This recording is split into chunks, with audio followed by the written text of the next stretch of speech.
നമസ്കാരം, ഞാൻ ഡോക്ടർ അപർണ. ഞാൻ നിങ്ങളോടൊന്ന് പറയാൻ പോകുന്നത് വളരെ കോമൺ ആയിട്ടുള്ള ഒരു തെറ്റിദ്ധാരണയെ പറ്റിയാണ്.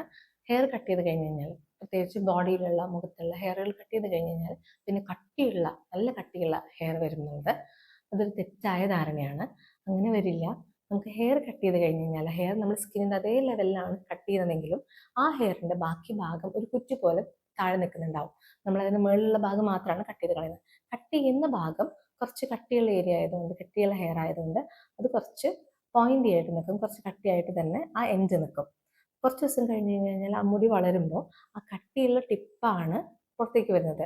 ആ പഴയ ഹെയറിൻ്റെ ബാക്കി ഭാഗമാണ് പുറത്തേക്ക് വരുന്നത്, അതല്ലാതെ കട്ടി കൂടിയ പുതിയ ഹെയർ അല്ല വരുന്നത്. ഇത് പുറത്ത് വന്നു കഴിഞ്ഞാൽ ആ കട്ടിയുള്ള ഭാഗം ടിപ്പായി നിൽക്കുന്നതുകൊണ്ട് നമുക്ക് തൊടുമ്പോഴെല്ലാം പഴയ ഹെയർ പോലെ ഫൈൻ ആയിട്ടുള്ള ഒരു ടിപ്പായിരിക്കില്ല, പകരം കുറച്ച് കട്ടിയുള്ള ടിപ്പായിരിക്കും. അത് ആ ഹെയറിൻ്റെ ആയുസ് തീരുന്നവരെ. അതിൻ്റെ ആയുസ് തീർന്ന പിന്നെ അവിടെ വരുന്നത് മുന്നേ ഉണ്ടായിരുന്ന ഹെയർ പോലെയുള്ള ഹെയർ തന്നെയായിരിക്കും. അതായത് പിന്നീട് വരുന്ന ഹെയറുകളൊന്നും നമ്മൾ മുന്നേ കട്ട് ചെയ്തോ ഇല്ലയോ എന്നുള്ളത് നോക്കി കട്ടിയിൽ വരുമോ കട്ടി കുറഞ്ഞു വരുമോ ചെയ്യില്ല. അവിടെ എങ്ങനെയാണ് ജനറ്റിക്കലി ഹെയർ വരാൻ സാധ്യത, അതേപോലെ തന്നെയാണ് ഇനിയുള്ള ഹെയറുകളും വരിക.